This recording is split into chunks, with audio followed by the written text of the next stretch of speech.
ጀለጥ አድርገን ይሄው ቤተክርስቲያናችን የሰጠችን ተውፊት መስቀሉ ሁሉ ነገሩ ቅባ ቅዱሱ እያንዳንዱ ነገር አለ። ስዕሉ በዚች በአብ በመጀመሪያ እጃችንን እንታጠባለን። ከዛ በኋላ የተባረከውን ዘይት እጃችንን እንቀባለን። ከዛ በኋላ ይሄን ይዛለን። በአብ በወልድ በመንፈስ ቅዱስ ስም ይህ መቁጠሪያ ቅዱሳን አባቶቼ የጸለዩት ጸሎት ኃይል ይደርበት። የቅዱሳን መላእክት የቅዱሳን አባቶቻችን የጻድቃን ነቢያት ሐዋርያት መንፈስ ይደርበት። የጌታዬ የኢየሱስ ክርስቶስ ስም ይክበርበት። ስጋዬን እጎስምበታለሁ፣ አጋንንት እቀጠቅጥበታለሁ ብዬ እመተዋለሁ። ባይል እንደዚህ ጧ አይደለም። ያ ስጋ ዝም ብሎ እንትን ነው። ከቻይና ኪንዶም አይተላለፍም፣ ማን አይተናነስም። ያው በቃ እንደዚህ ነው። ስጋን ለማቁሰል ሳይሆን ለመጎሰም። የምን ኃይል ነው የሚመታው? የስሙ ኃይል ነው። የጠራችሁት ስም ኃይል እንጂ እንደዚህ ቋ አልጋችሁ በመምታት ወይም ጀርባን በመላጥ አይደለም። ያው የስሙ ኃይል ነው የሚመታው። ተቃጠል፣ ታስር። ልክ ቅድም እንዳልኳችሁ የመግነዙን ጨርቅ የመነኮሳቱን ቆብ የአባቶችን አጽም ወይም ደግሞ እምነቱን ጸብሩን ሁሉ ነገር እንደማድረግ ማለት ነው። ይሄ ሁሉ ነገር ተፈቅዶልናል። በጸሎት መጽሐፍትስ እንደው ቅዳሴ ስርዓት ላይ አይታችኋል።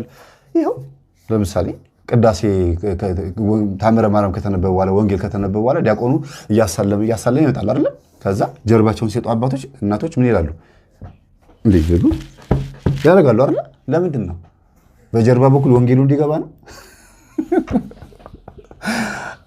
አንዳንድ ጊዜ ራሳቸው እያደረጉት እኛን ሲነቅፉን ነውና መንፈስ እንዲያዝ እንዲታሰር ነው። ግን ይሄ ወረቀት ነው። ግን ደግሞ እዚህ ውስጥ ደግሞ ምን አለ? የቃሉ ኃይል አለ። ይሄ እንጨት ነው፣ ግን የቃሉ ኃይል አለ። በጣም እኮ ቀላል ነገር ነው ቤተሰቦቼ።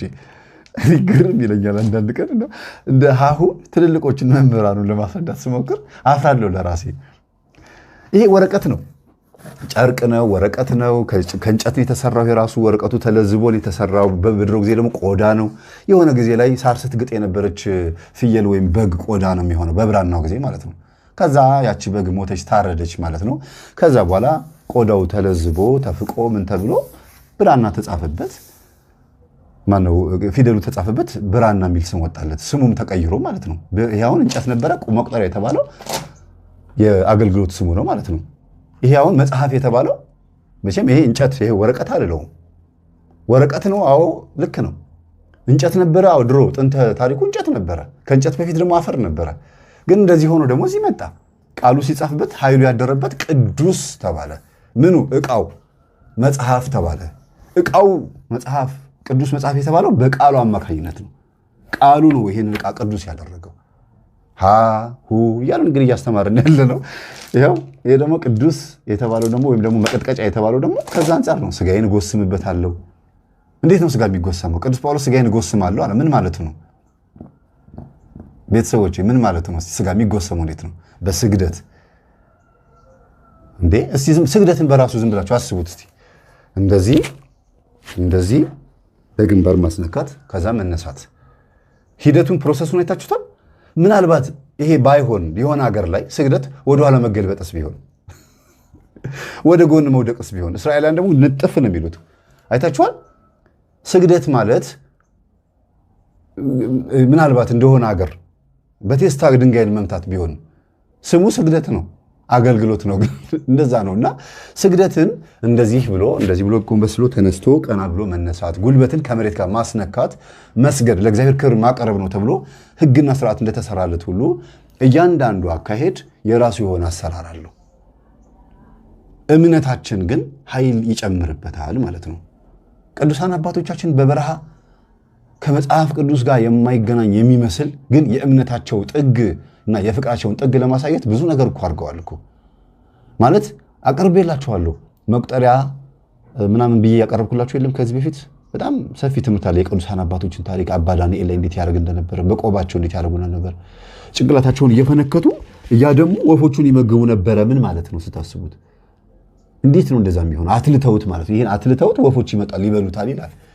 ይህ እኮ ተጽፎ የተገኘ አባቶቻችን ታሪክ ነው እኮ ቤተሰቦች። ምናልባት መናፍቅ ይህን ሲሰማው ላይቀበለው ደስ ላይለው ይችላል። እኔ ግን እቀበለዋለሁ፣ ደስ ይለኛል። የአባቶቼ ታሪክ ነው።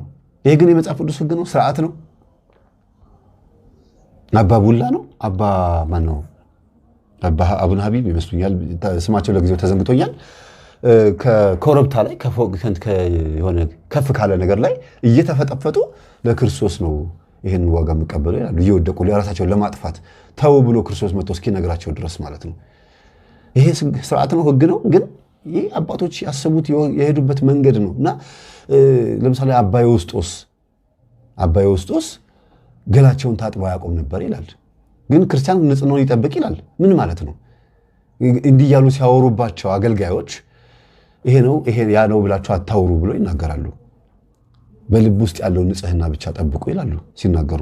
አባ ዮስጦስ ሰምታችሁ ከሆነ አይታችሁት አንበባችሁትም ከሆነ ሌሎችም አባቶች አሉ። በጣም በራሳቸው መስመር ሄደው እግዚአብሔር የተቀበላቸው ማለት ነው። በራሳቸው መስመር ማለት እግዚአብሔር በዚህ ጉዳይ ላይ አይጣላኝም ብለው ማለት ነው። ግን ቤተክርስቲያን አምና የተቀበለችው እግዚአብሔር እንዲህም ያደርጋል አምነን ተቀብለናል፣ የቤተክርስቲያን ስርዓት ነው ብሎ ተቀብለውታል አባቶች። እና እንደው ሁሉን ነገር መጽሐፍ ቅዱስ ኃይልም ከምን ለአባቶች ገድላትስ አዋልድ መጽሐፍትስ ይላሉ ወይ ብላችሁ ኦርቶዶክሳውያን እባካችሁን እንስማማ። እንደዛ ከሆነ እናንተም መምህራን መናፍቃን ናችሁ ማለት ነው። እናንተም አዋልድ መጽሐፍትን አትቀበሉ፣ ኑፋቄ ያለባችሁ ማለት ነው። እናንተም ችግር አለባችሁ ማለት ነው። እንደዛ በሚለው ያስኬዳል። ለምን በጣም ብዙ ነገር ማንሳት ይቻላል። እኔ ሳነብኮ መምህራኖቹ ይህን አያውቁትም እንዴ እላለሁ። እኔ አሁን የቅድስት ፍቅርተ ክርስቶስን ወለተ ጴጥሮስን ገድል ብታነቡት እኔ አሁን ወለተ ጴጥሮስ ሐሰተኛ ነች ገድሏ እንዲህ ይላል ያልኩ ባላገጥ ማለት ነው። በስመ አብ የሚያብጠለጥለኝ ሰው ብዛቱ። ግን እጅግ ከሚገባው በላይ ለአይምሮ የሚከብዱ ግን በጣም ወሳኝ የሆኑ በእምነት ሊሆን የሚችል እኔ ከማደርገው በላይ ታደርጋላችሁ ብሏል። እምነት ካላችሁ ሁን በሉት ይሆናል ብሏል። በቃ እችላለሁ በሉት ይሆንላችኋል ብሏል። ሁን በሉት ይሆናል። በቃ ምንም የሚቀር ነገር የለም ቤተሰቦች፣ የማይሆን ነገር የለም። ለአይምሮ የሚከብዱ በጣም ብዙ ነገሮች ኖረው ግን በእምነት የተቀበልናቸው ነገሮች አሉ።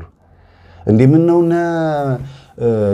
እንትና የሚባሉት ኮከብ ቆጠራ ላይ የሚያዘወትሩት ዩቲዩብ የከፈቱት እነ መጋቢ አዲስ የሚባሉ መምህራኖች በሙሉ ስለ ሰሎሞን ማጂክ ካርፔት፣ ስለ አስማተኛው ምንጣፍ፣ ስለ ቀለበቱ፣ ስለ ንስርና አሞራን አዳቅሎ ስለማድረጉ እንደ ጥበብ ታይቶለት እንደ ትልቅ ጥቅም ታይቶለት ሲያወሩት እነሱ ደብተራ ያልተባሉ እነሱ ያልተነቀፉ፣ እኛ ብቻ ስንዘለፍ አስመሳይ ስንባል ምን ማለት ነው?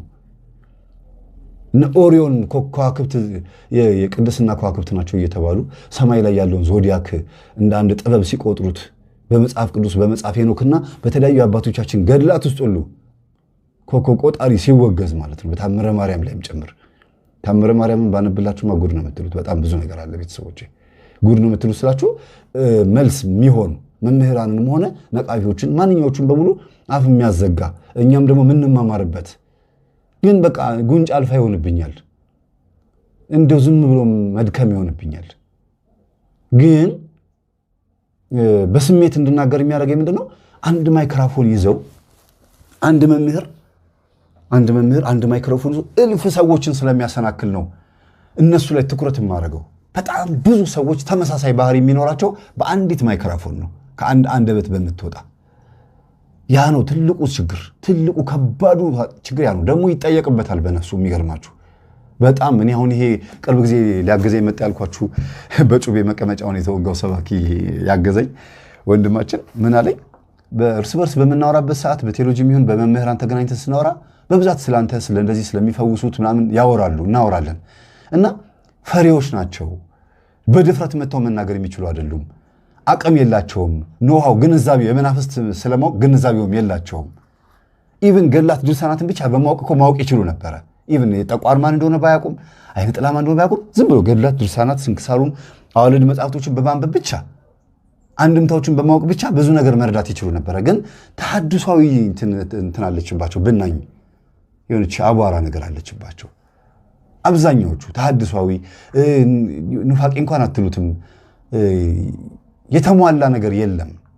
እኔም የጎደለብኝ ነገር አለ፣ እነሱም ጋር የጎደለ ነገር አለ። እንሞላላ ነው ያልኩት። የጎደለባችሁ ነገር አለ፣ እኔም የጎደለብኝ ነገር አለ።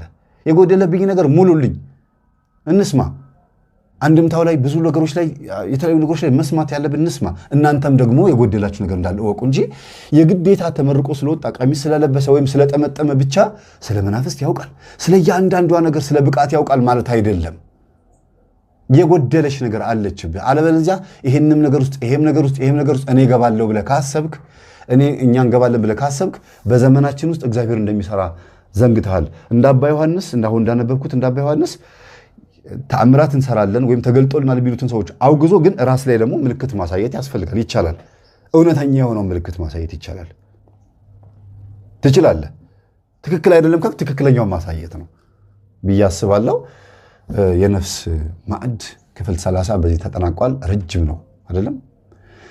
ይቆየን። ወስብሐት ለእግዚአብሔር ወለወላዲቱ ድንግል ወለመስቀሉ ክቡር ለዘላለሙ አሜን።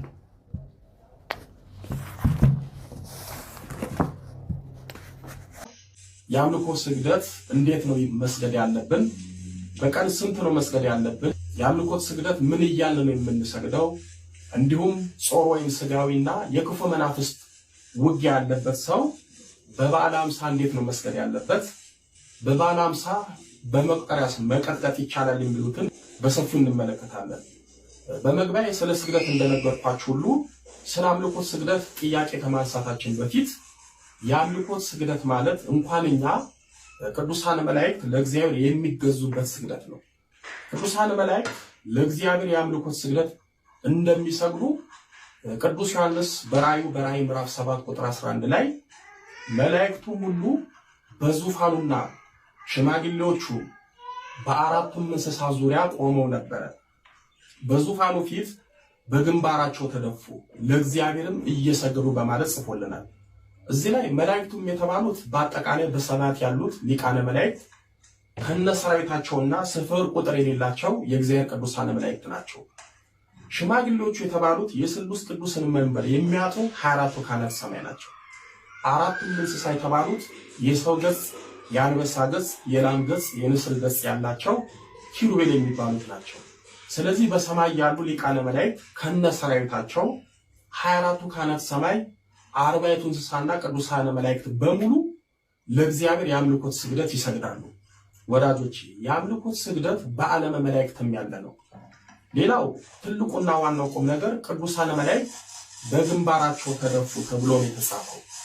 እኛም ከቅዱሳን መላእክት አንበልጥምና የአምልኮት ስግደት ስንሰግድ እንደ ቅዱሳን መላእክት በግንባራችን ተደፍተን ነው መሆን ያለበት። ቅዱስ ዳዊትም በመዝሙር 97 ቁጥር 7 ላይ ቅዱሳን መላእክት ለእግዚአብሔር የአምልኮት ስግደት እንደሚሰግዱ አውቆ መላእክቱ ሁሉ ሰገዱለት በማለት ጽፏል። የአምልኮት ስግደት ለእኛ ለኦርቶዶክሳውያን ለእግዚአብሔር መገዛታችንን ዕለት ዕለት የምናሳውቅበት መገዛታችንን የምንገልጥበት ነው። የአምልኮት ስግደት ግልጽ እንዲሆንልን በመጽሐፍ ቅዱስ ላይ ስለ አምልኮት ስግደት የተጻፈውን እንመልከት። እንደምታውቁት ሰብአ ሰገል ለጌታችን ወርቅ፣ ዕጣንና ከርቤ ይዘውለት መጥተው ሰጥተውታል ወይም ገብረውለታል።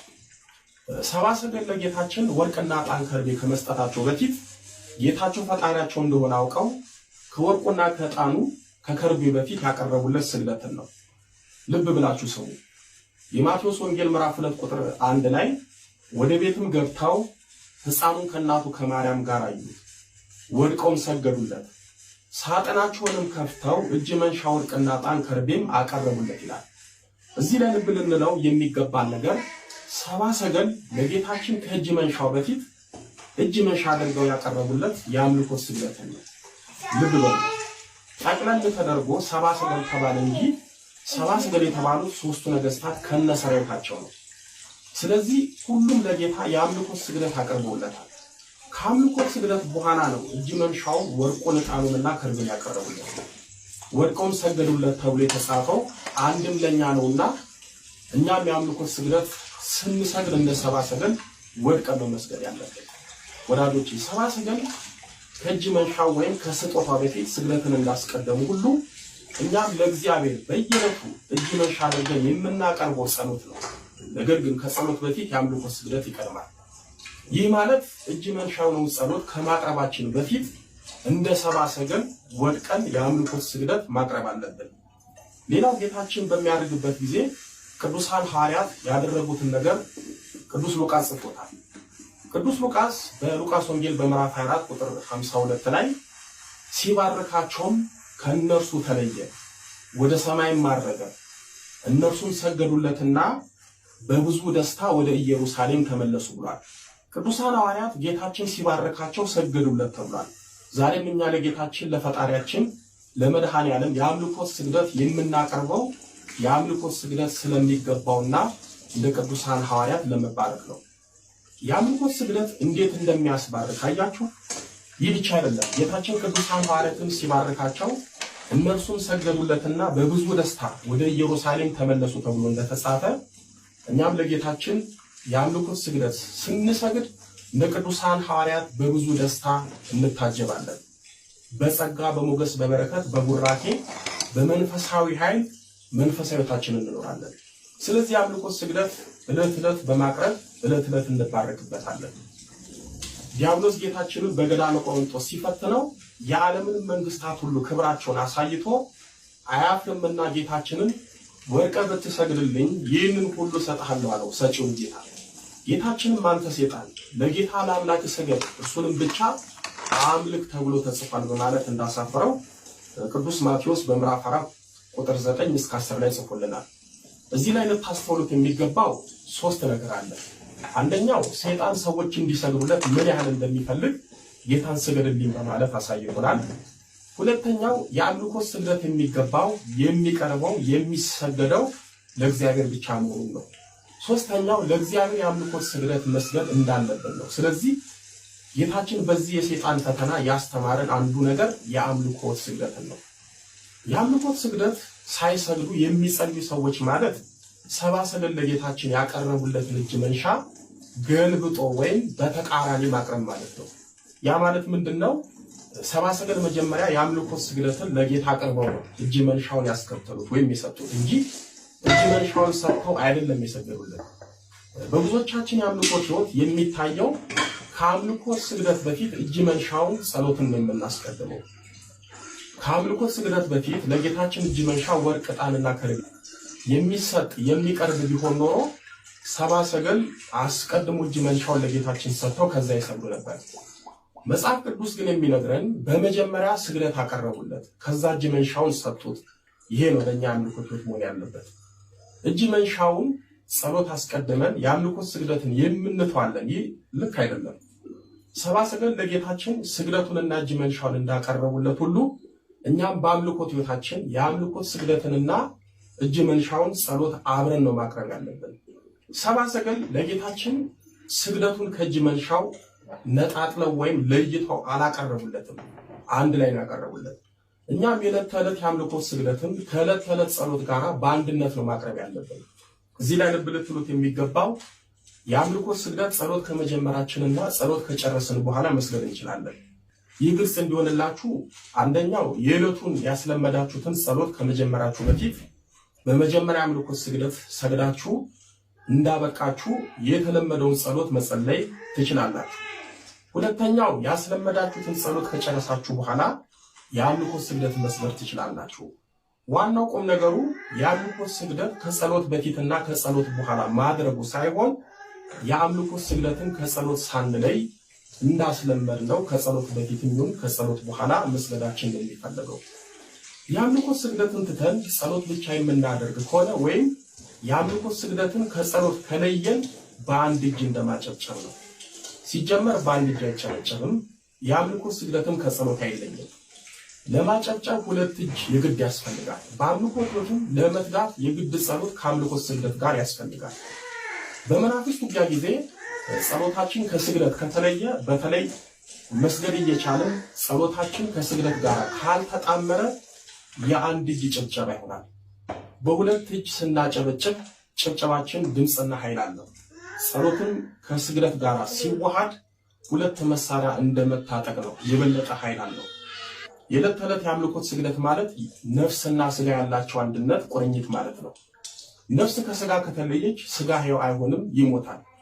የአምልኮት ስግደትም ከጸሎት ከተለየ ነፍስ የተለየው ስጋ ማለት ነው። ስጋችን ላይ ሕይወት የምትዘራው ነፍሳችን ናት። ጸሎታችን ላይ ከፍተኛ መንፈሳዊ ኃይል በመሆን ለጸሎታችን ጉልበት ለአጋንንት ምሳት የሚሆነው የአምልኮት ስግደት ሲኖር ነው። በቀጣይ በክፍል 2 ቅድም ያነሳውላችሁ ርዕሶች ማለትም በበዓለ ሃምሳ የአምልኮ ስግደት ይሰገዳል ወይ? የአምልኮ ስግደትን መስገድ ካለብን በበዓለ ሃምሳ የአምልኮ ስግደት እንዴት ነው መስገድ ያለብን? በቀንስ ስንት ነው መስገድ ያለብን? የአምልኮ ስግደት ምን እያልን ነው የምንሰግደው? እንዲሁም ጾር ወይም ስጋዊና የክፉ መናፍስት ውጊያ ያለበት ሰው በበዓለ ሃምሳ እንዴት ነው መስገድ ያለበት? በበዓለ ሃምሳ በመንቀራት መቀጥቀጥ ይቻላል የሚሉትን ጥያቄዎች መልስላችኋለሁ። ያስተማረን የመከረን የአባቶቻችን አምላክ ልዑለ ባሕርይ ቅዱስ መድኃኔዓለም ኢየሱስ ክርስቶስ ክብር ምስጋና ይድረሰው። ድንግል ስንላት ጌታን ወልዳ የተገኘች ጌታን የወለደች ስንላት ድንግል ሆነች። ስሟን ለመጥራት ከሰማይ ከምድር የከበደች መንበረ ፀሐይ መንበረ ሥላሴ ንግሥተ ሰማይ ወምድር የጌታችን የመድኃኒታችን የኢየሱስ ክርስቶስ እናት ወለላይቱ እመቤት ድንግል ማርያም ምስጋና ይድረሳት። አሜን።